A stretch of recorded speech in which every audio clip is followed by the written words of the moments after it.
Hello, my name is Stephanie. Welcome back to my channel and another project. So today I am working on the bedroom, and we have been dumping stuff in here because we thought that effectively we wouldn't be using this room anytime quickly, but I found out that actually some IKEA cupboards fit quite well.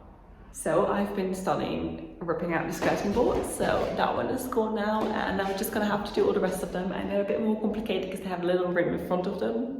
But you know what, that's life, just gonna have to go with it, and yeah, let's do this. Let's do this room, let's turn it into a gorgeous bedroom. It's already in an okay state, but I'm gonna show you. So this is the room now. But yeah, the plan is to effectively get rid of the white paint and stain the floorboards in a dark colour. So it needs to be sanded, so I'm gonna rent a professional sander to sand it all down. That's sort of the plan. And as you can see, I started to, below the layers of paint, actually peel off. So I peeled off a bit, and there's actually some floorboards and it's actually quite good to see. So hopefully I can peel off most of it, because it's weird, like plasticky sort of paint. I don't know, either way. I know it's a fine room as is, but we just wanna, make it our own, especially since we bought a house and we wanna, stay here for a while. Oh, the only skirting board that worries me is the one behind the radiator, but I suppose it'll be fine. So yeah, these are from the living room, by the way. They're just sitting in here, so I have to move them if I go to that side of the room, but that one is out already, so that's good. So now we have a couple of more ones to go.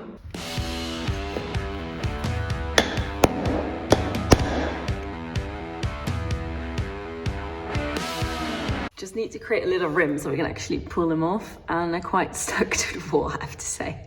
So I've created a little bit of a gap, so I'm try and squeeze the crowbar in between to try and lift it. Obviously it's harder with one hand. Whoops, there we go. That's the idea, that's how I'm removing skirting boards. I don't particularly want to save these ones because they're not hollow and I want to upgrade them, and I want to be able to have cables behind them, and I don't want to have them just stuck to the wall either. So they're not going to be salvaged, unfortunately. I do try and salvage most of the stuff, but this is just not one of them. Ooh, I really do need two hands with this.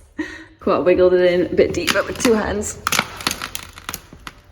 Still doing a one-hand action. I need to save a bit of my wall there. Just gonna push it back in, because that's gonna save me some plastering works. That's better. Probably should rip on that side as well. Yeah, this one is not coming off in one piece.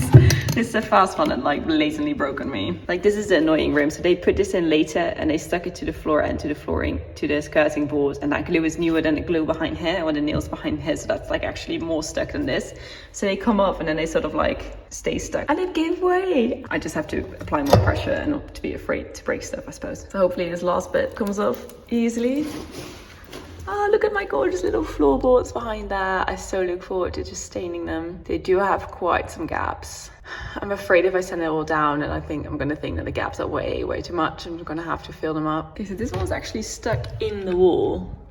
Oh well. Also, these massive holes everywhere. Apparently this is normal in old houses, but like, what? You check the date on the newspaper, see if it has a date. I don't think it's that old. Science group, civil service. Okay, the phone numbers were a bit shorter, but they're not like impossibly short. People were already having PhDs. It's not from like the 1800s.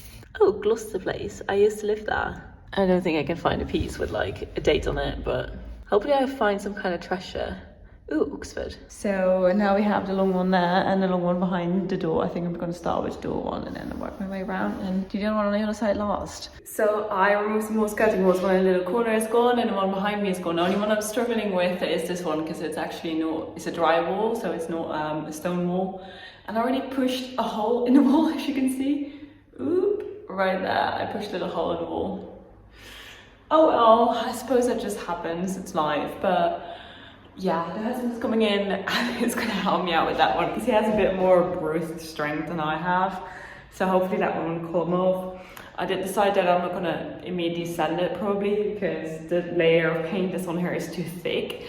I managed to peel some off right there. That's actually really thick. So I think it might just be best to try and maybe try some white spirit, probably not gonna work, but buy some actual paint stripper and see how far we can strip it down before we're actually going to sand it, because otherwise it's going to be incredibly dusty. That's one. And two is that it will take forever likely.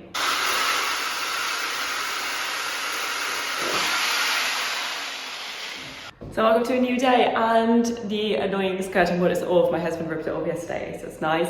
As you can see, there is skirting behind me laying on the staircase. I don't necessarily want to get rid of it, because if I can repurpose it, I want to, and I'm not yet sure, so I don't want to toss it. I'm currently trying to get rid of all the dust on the floor, because I'm going to try and strip the paint. Wish me luck on that, because I don't think, the paint is so thick that if I go on it with a sander, it's not going to go anywhere. You get like the white paint dust. So I bought some paint stripper from Toolstation, so hopefully this one is going to do the job. I had good reviews on B&Q, so I don't know, let's just give it a go. Cool, so we read the instructions and we're ready to go. I know I haven't finished cleaning the floor, but I have to let it sit for like 15 minutes. So while it's setting and I'll check on it, I can finish up the rest of the cleaning here of the floor. So I cleared out that bit, it's all fine. So I'm just gonna start in that little corner and see how it goes.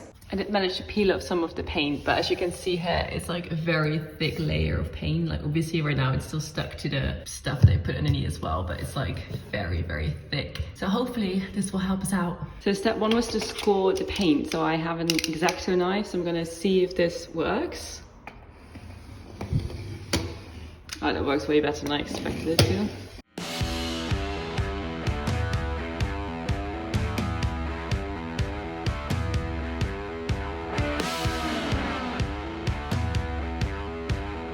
I have to pour it into a suitable non-plastic container.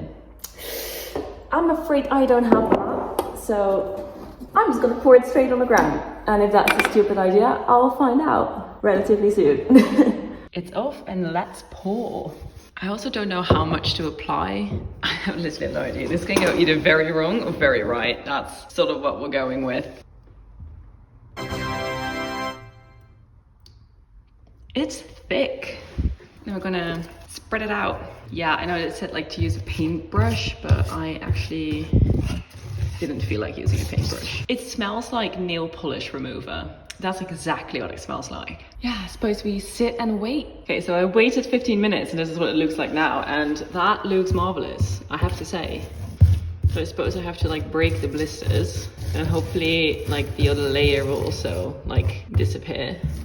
Oh, look at that. This varnish is also like comes off right off the way. This is crazy. Let's try and remove it with this. See if that goes.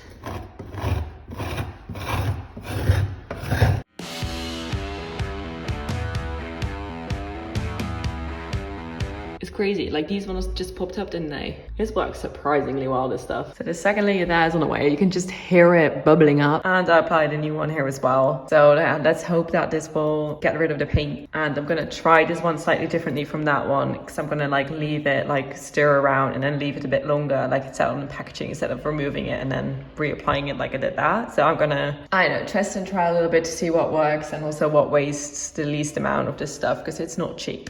And I'll report back to you when it's been 15 minutes and that one is bubbling up. I love this bubbly paint. It makes me happy. Hopefully we can expose some actual wood underneath that. I think underneath that looks a bit black, so I think there's probably wood underneath that. Yeah, let's give it a stir and see how it goes. I'm actually, oh, look at that, there's wood.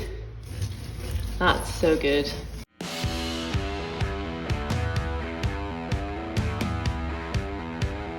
It's very, very tough. There's like more and more paint layers just like slowly disappearing.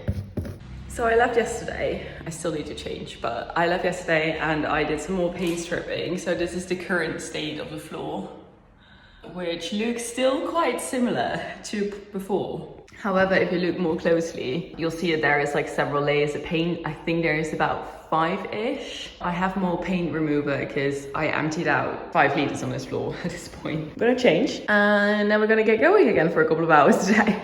So I found a way to deal with this stuff. So the key is to just do one section of the floor. So that section I already did. This one is working now. That section I already did. This one is happening now. And that one I did prior. And then I just lay a very thick layer on it. And then as soon as it starts bubbling like this, I grabbed a brush, which has expanded because of the mountains of paint that's in there. But yeah, and then I brush it up. That very much seemed to be the way to go. So I just did this section again, and then I just keep on going back and forth until, what, like 3 times when it's like done. It's actually incredibly satisfying to see the paint bubble up like this, because it means that it's actually doing something and that it's going away. So yeah, I break all the blisters and I mix it back up again so that it can get to the layers below, which they did with a paintbrush. But obviously doing this entire floor with a paintbrush is going to be a bit of a struggle.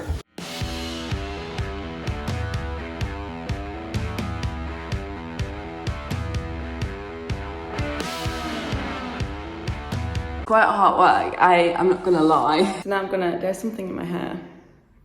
Now I'm gonna let it sit for a little bit, and then I'm just gonna scrape it off and see how it goes underneath. The paint mountain, I'm trying to get rid of that, so I'm brumming that up. But I can do that with a normal brush because it's dried, it's from yesterday. So I'm gonna dump it in this bag, which is filled with paint. Yeah, I know, welcome to my life. It's actually rather heavy, I have to say, it's quite heavy. You wouldn't think that paint flakes would be heavy, would you?